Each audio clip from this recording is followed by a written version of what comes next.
Hello and welcome back to the channel. We're going to continue with the adventure that the characters are involved in.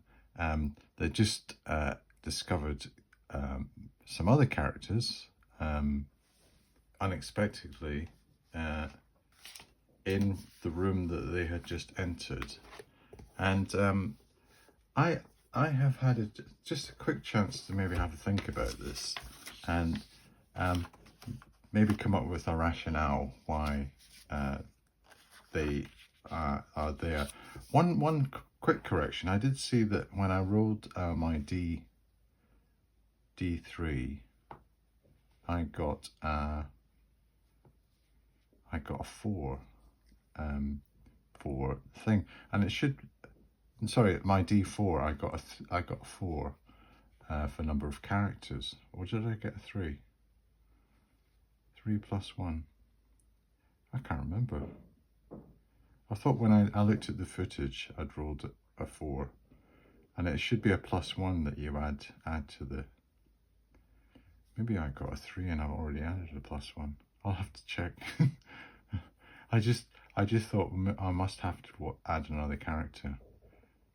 Yeah, I'm sure. I think I need to add another character because I'm almost sure that I must have rolled a 4, so I should add plus 1 to that. So I need another character in that party. So let's just quickly add another character in.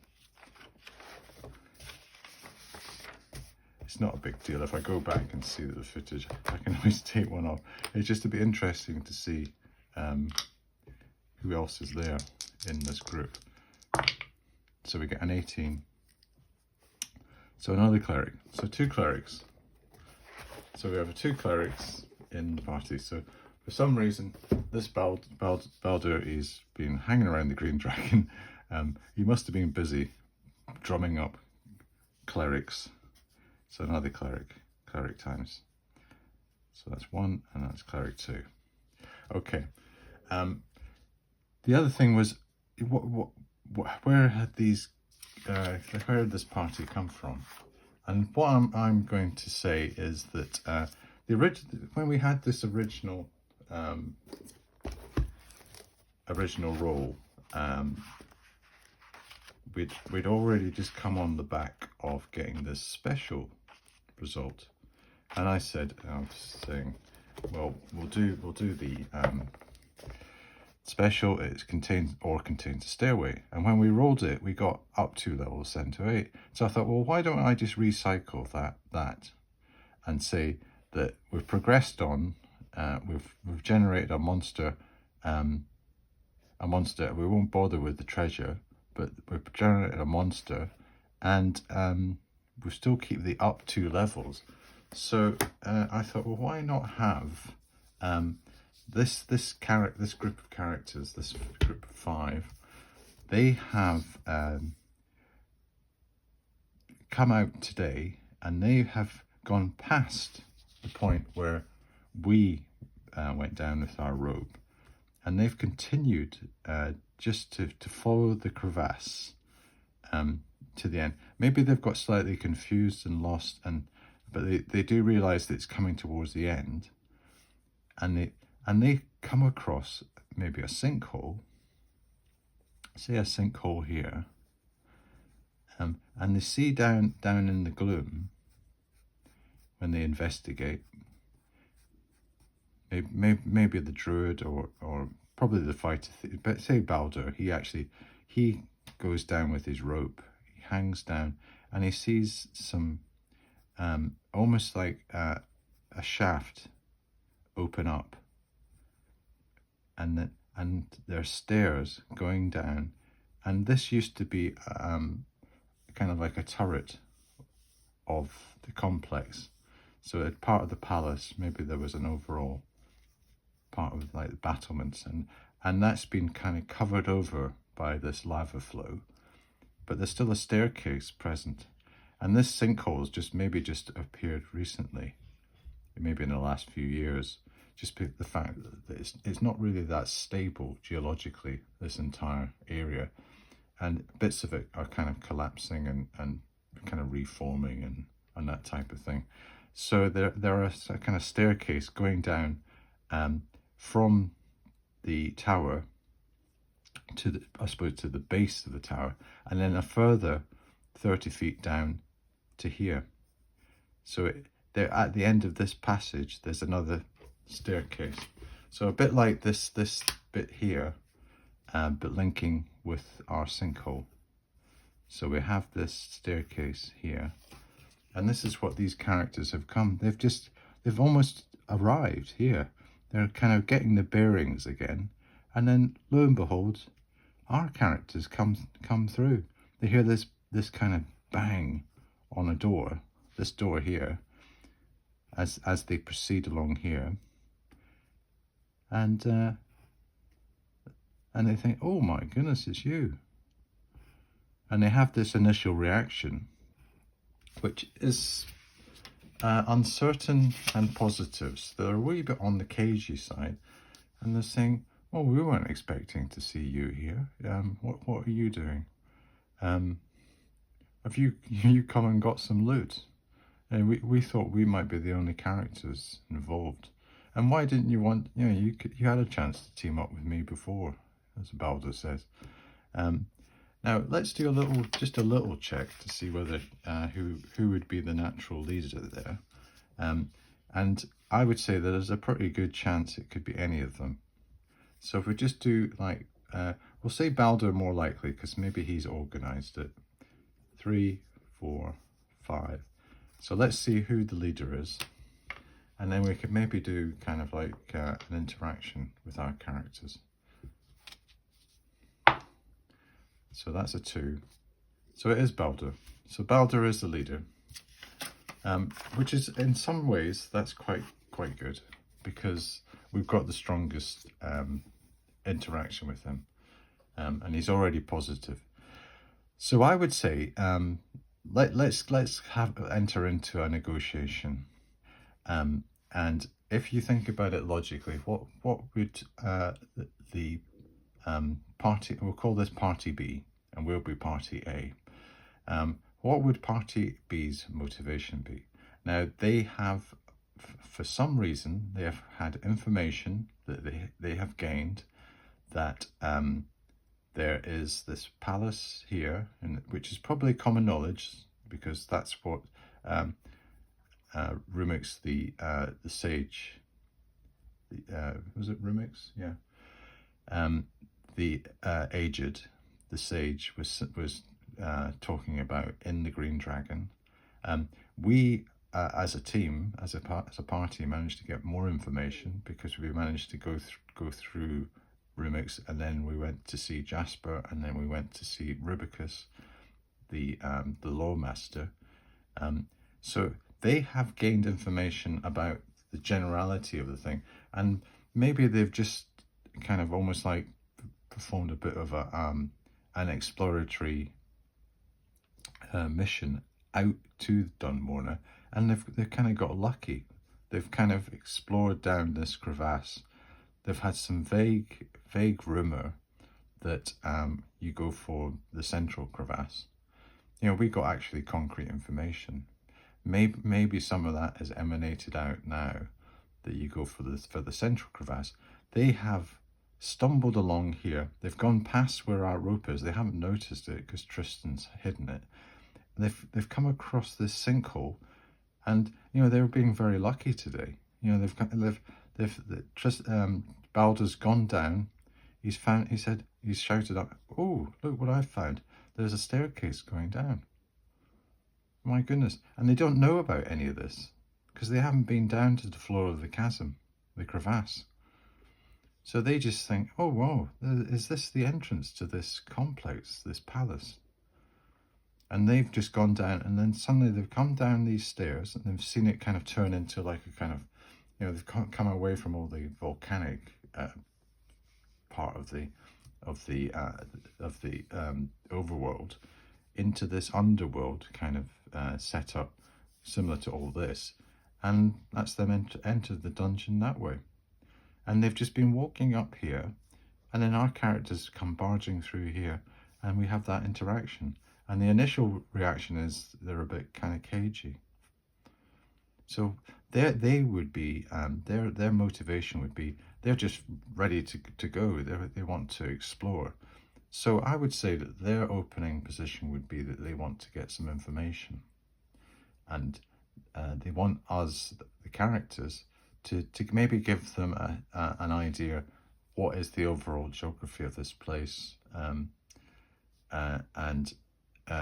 whether we can give them any heads up about where to go, and where to explore. So I would say that our characters, they don't really want to give away too much, because they know that they've got all this area here to explore. So maybe they want to divert the other characters, Party B, over to this part of the dungeon. And maybe what they need to do is say, well, we've been here already, and we've already fought a few monsters further into the complex. But we do know that there is an area that we haven't explored, and we give some vague directions, like you say, you go through this and then into this octagonal room, and then follow the corridor round. You go through some some secret doors, which we've actually left wedged open. So we'll say you come to the bit where there's an entrance, and that's where we've come in first. You continue through this thing, go over this, we give them basically the kind of directions to get there. So this takes a while. This takes maybe, we're up to turn 3 here. I would say it would take at least 2 turns to explain. So we're up to 5. Then we have our rest period. And while we're having our rest period, we just have a kind of parley with them. Probably the relationship's is kind of warming a bit. We're getting to know the other characters. And I think generally it's probably going to be positive. And I think maybe just to consolidate that, I think maybe we just do another reaction roll, and then have some situational modifiers, which are just to confirm that. And we'll see if we're onto like a friendly footing now. If we aren't, that means they're still a bit kind of suspicious of us, and they will maybe demand some more things from us, maybe some penalties. But let's see what we do. So we've already had the initial plus 20. I would say that because we've given them all this information, it's another plus 10, and then we've got Dagobert plus 5. So plus 35 to this, I would say. So let's do a plus 35 to that roll. So 79 plus, so that's, so that's well over, that's 96 or greater. Enthusiastically friendly, immediate acceptance. So yeah, so they're with the program. They like us. They think that we're giving them some really vital information. They're ecstatic. They say, right, we're gonna go away and we're gonna go over to this area here, and we're gonna see what's beyond here, and maybe deal with these sturges. And great, fantastic. Thank you very much, Dagobert and Tristan and Lindris. We won't forget. And I think what we have to do is just let them go, and then see, and almost like maybe what we'll do is do some sort of kind of interaction at a later stage of how they get on with these sturges.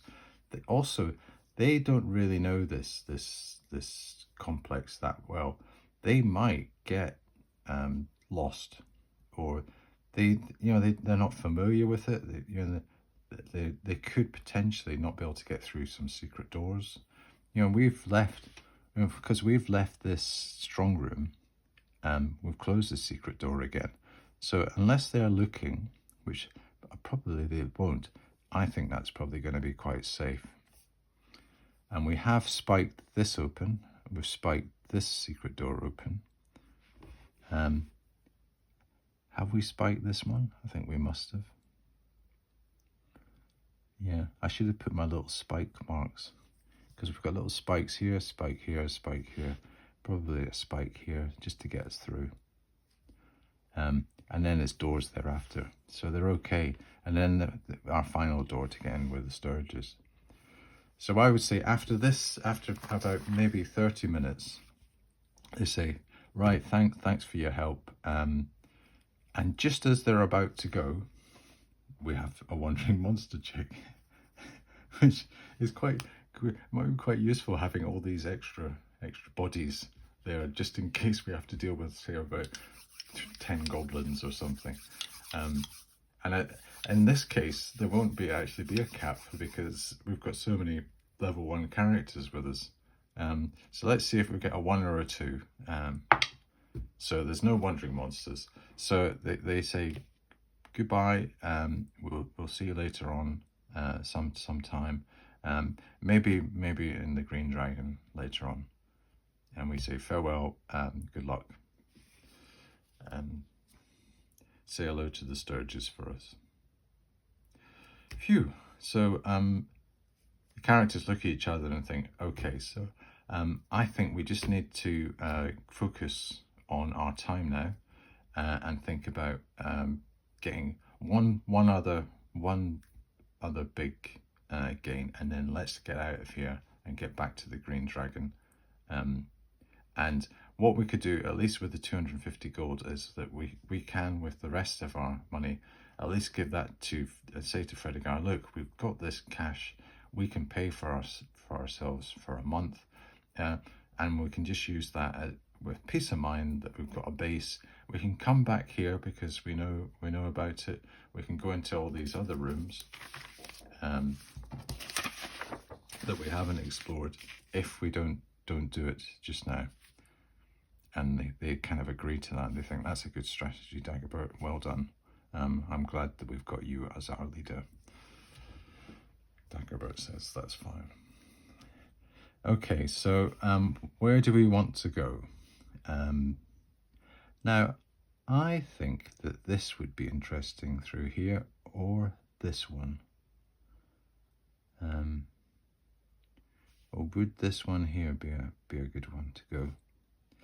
Let's go for 1, 2, 3, 4, 5, 6. Let's do that. We'll just do it a random thing. So we're going to go through here, 1, 2. Okay, so we just retreat from this room, which was overall empty, and we know that we have another exit. It's just that we haven't come through here with this sinkhole, which, as I say, was a tower, so there's a 2-level thing, and that actually almost like ties in with our original die roll. So we haven't really kind of bent it too much. We've kept, all we've had is this creation of another encounter, and I didn't know it was going to be a set of characters. So it almost like had to have some logic behind them appearing on the scene. They didn't just like Star Trek. They didn't materialize out of thin air. So they've had to come somehow. So this is probably the best way to kind of deal with that. But we do have an opportunity to go through here. Now, obviously, the constraints of the geography is that we can't go beyond here, otherwise it will go out, and it has to go limited by the size. But we can still do a bit of beyond the door type stuff. So if we just roll a d20 and get a 9, and beyond the door is passage straight ahead. Okay, so that will be a 30-foot passage. So that seems quite sensible, doesn't it? Passage straight ahead. Now you might wonder, why aren't I doing the we really should do passage width. So let's do that. So we get a 19. Oh, that's a special passage. So it was worth me doing that. Special passage. This is where we get into all this stuff with the, oh my goodness. So this is where we got our river last time. Because remember, we had a special passage. But it is going to be limited by our geography. So I think we should just roll on this, and then we have to kind of almost compress it down into that. So we really, you know, not only we had to contrive ourselves with this setup, but we're now getting a bit of a contrivance here, just on the basis of actual geographical limitation. Unless we went down further, which we haven't really come across any stairs, and I'm thinking that if we don't find stairs, maybe after the 20 periodic checks, which, you know, we're only really up to 7. So it's taking us ages to get through the periodic checks.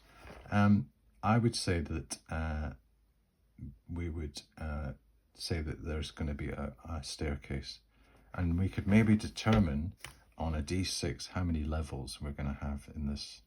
So if it's 1 to 2, it's always going to be 1 level, and there will be no further levels in this palace. And if we get a 3 to 4, there's going to be 2 levels, and a 5 to 6, we're going to have 3 levels. So we will have a staircase somewhere, and I'll just have to randomly place it somewhere. But we're not at that stage yet. So this is a special passage. So what we're going to do is roll and see what happens. And we get a 12. So the special passage is 50 foot, columns 10 foot right and left support 10 foot wide, upper galleries 20 foot above. So that is, we're not going to do that. We're not going to do that. I would say that it can't be any of these ones because they're too big.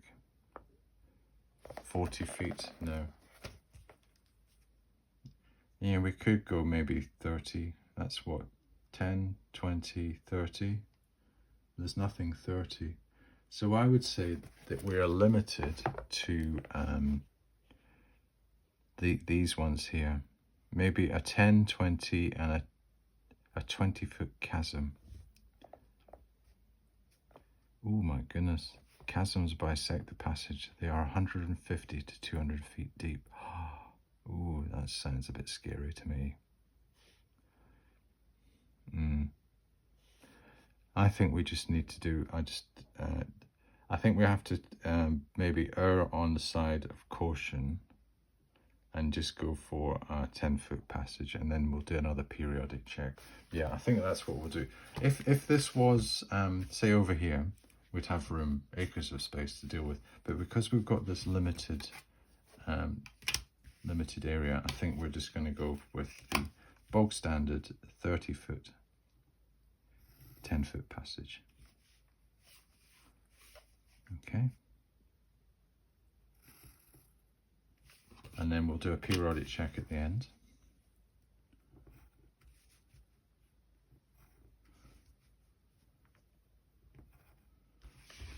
Right, so to go down there and map it takes, that'll take a third of a turn. So I'll have a third of a turn. Or we'll just do three rounds. 3 rounds to do that. And then we have a periodic check.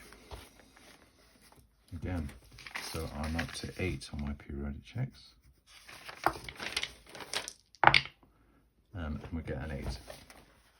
So 8 on the periodic check is side passage. See table 3.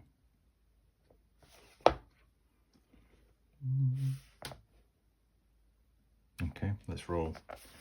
And we could go a few ways. Right, okay. 20. Side passage. Passage X. If present passage is horizontal or vertical, it forms a 5th passage into X. So we actually go into an X. All right, okay. That's a side. Right, so it's almost like this becomes an X. So does that make any sense? I don't think so. I think let's have a ruling on this that that if because we're coming near to the end of the chasm here, we are limited to something that maybe the size of this determines. So we're either going to have a room, or we're going to have a continuation of the passage. So I think we'll just have an override here because of this limits what we can do here. We'll have 1 to 3, it's a room, and 4, 5, or 6, it's a continuation of the passage. So it is a room. So we'll just roll on the room table.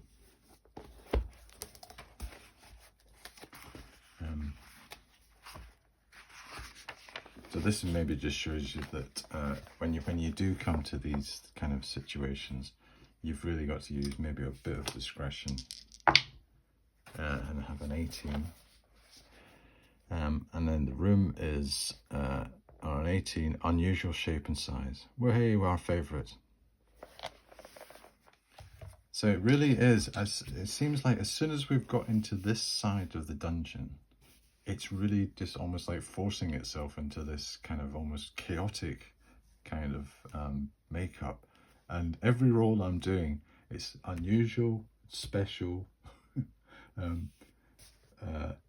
Yeah, I've had 2 specials. I've had an unusual. I've had a special passage, a special in the chamber room contents. I've had, and I've got now an unusual shape and size. So let's just do it and see what happens. So we have an 11, which is a trapezoidal.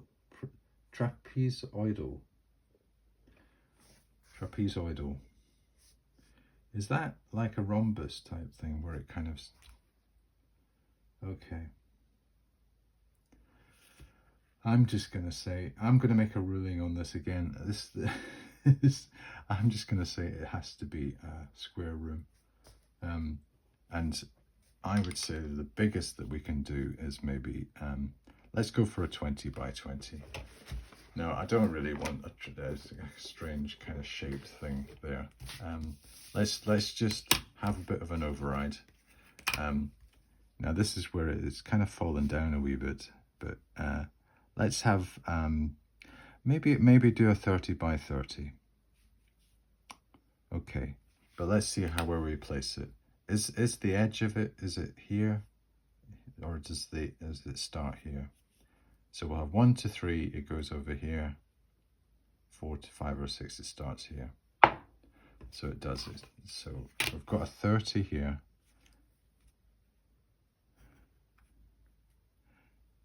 And maybe this is what, I suppose, if you were faced by this situation, we'll do this to just based on the size of the thing. We'll do a 30 by 20.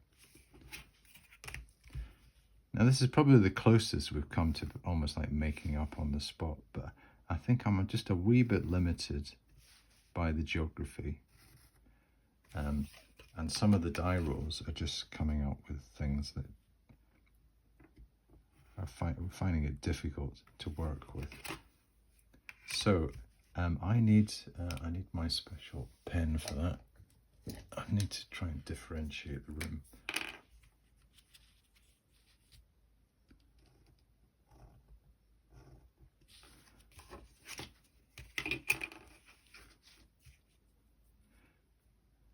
So that passage has come into this room here.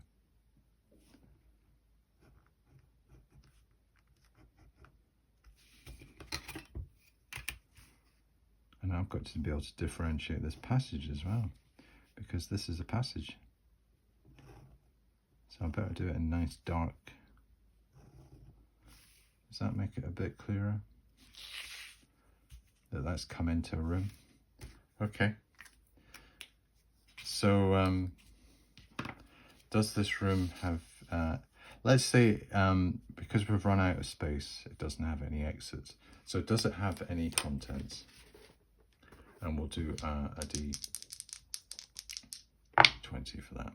We'll get a 10, so it's empty. So this is room, actually, did we have that? That was room, that must have been room 11, and that's room 12.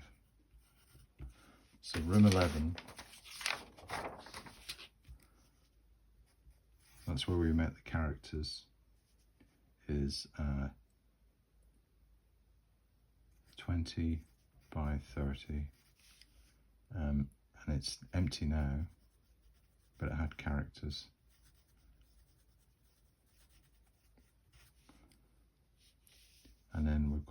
room 12, which is 30 by 20, and it's empty and no exits. And that has got a passage. Okay, I think we've kind of limited the, and then we have to map this, so that is going to take about a turn and a half. So we are up to, oh, we're into our next hour, so we'll go into here, 3:30, turn. We've got 4 there that we're carrying forward. So we're almost like another half, so say we're at 2. That makes sense. I'll just score that one out. Okay, so we're at two turns in. So again, how long were we here last time? We left last time. So that was 3 o'clock. We left about 4 o'clock, didn't we? Or was it 4:30? Yeah, I think we're getting towards the point where we have to leave. So, and I don't think we've got time to get back here and get our stuff and then head back. So, but we do have another way to get out, which is this. Do we want to take the risk of going up here? You know, there we've got a staircase that will take us up 30 feet of that crevasse.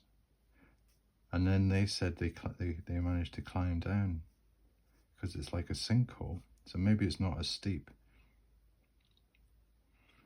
But then we've got our rope here. So I think what we need to do, the Dagobert says, right, okay, this is the plan.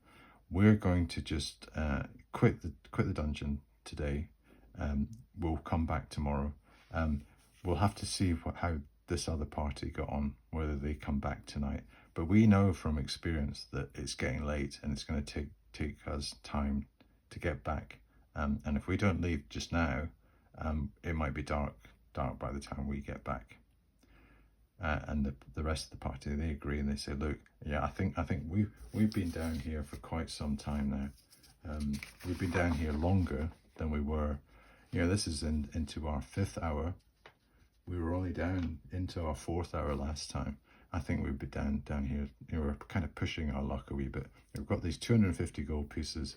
We know that we've got some 3,000 silver pieces in here, and we've got those fire beetle glands in this effective strong room that probably no one is going to find, or, you know, fingers crossed.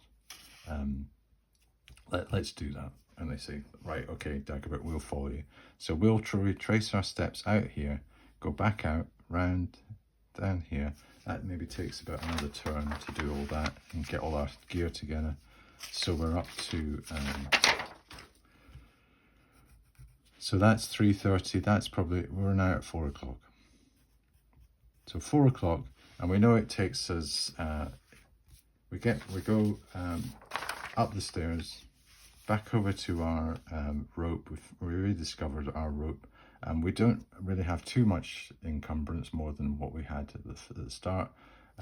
We climb all the way back up. Tristan goes first, and he makes sure that the rope is secure at certain points. And he says, right, last one up, make sure that you untie the rope.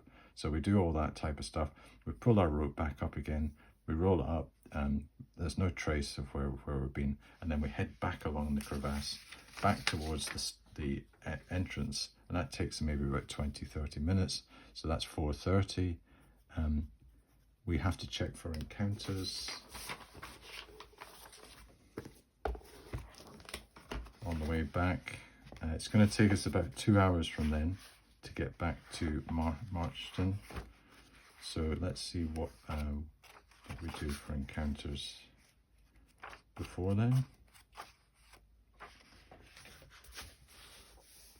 So we're in the hills, noon, evening, night. So we've got a kind of a lull there. So we're not going to get any encounters on our way back. We reached the end of this this Dunmorna, the kind of the boundary out of the crevasse, at the end of the crevasse, into the more gentle hills. We move up, we hit the road, we get back along the military road, and we come to Marchton, just as the sun's starting to set, or maybe there isn't sun because it's March in the equivalent of Scotland. It could just be that it starts to become dark. So that's 4:30. That's going to be 6:30. So it's just after dark that we arrive at the gate. We knock on the door. The gatekeeper says, "Oh, you're back. You've been a while. Safe trip. Fruitful trip." They said, "Oh yes, it was. We had a lot of fun." And then they go straight to the Green Dragon. They say, Fredegar's there. He says, "Oh, welcome back, young masters. Another successful venture out." I said, "Yes, Fredegar. This time we have proved our mettle. We have slain a number of monsters. We have achieved our objectives." And he goes, "Well, you can regale these tales later on in the Green Dragon tonight." And they also say, "Fredegar, you are such a great host. We want to guarantee our friendship with you and ensure your trust in our mission. Here is in advance. Here is all our, and if you include the all the money that we have in the strong room, we have 300 gold pieces. We'll work out the accounting tomorrow morning, but we have enough to cover our first month up to the end of March." And he goes, "Excellent, young," and he's beaming a smile. He says, Go. I'll make sure that the chambermaids run hot steaming baths. You can have once you come down, you can have some fantastic special game on tonight. Hawksmoor beer on tap.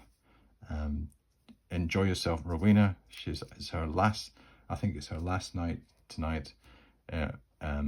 She's got a lot lined up on the bill. I'm not sure what the entertainment is next week, but we can find out over the weekend. So on that uplifting note, the characters finished day 4.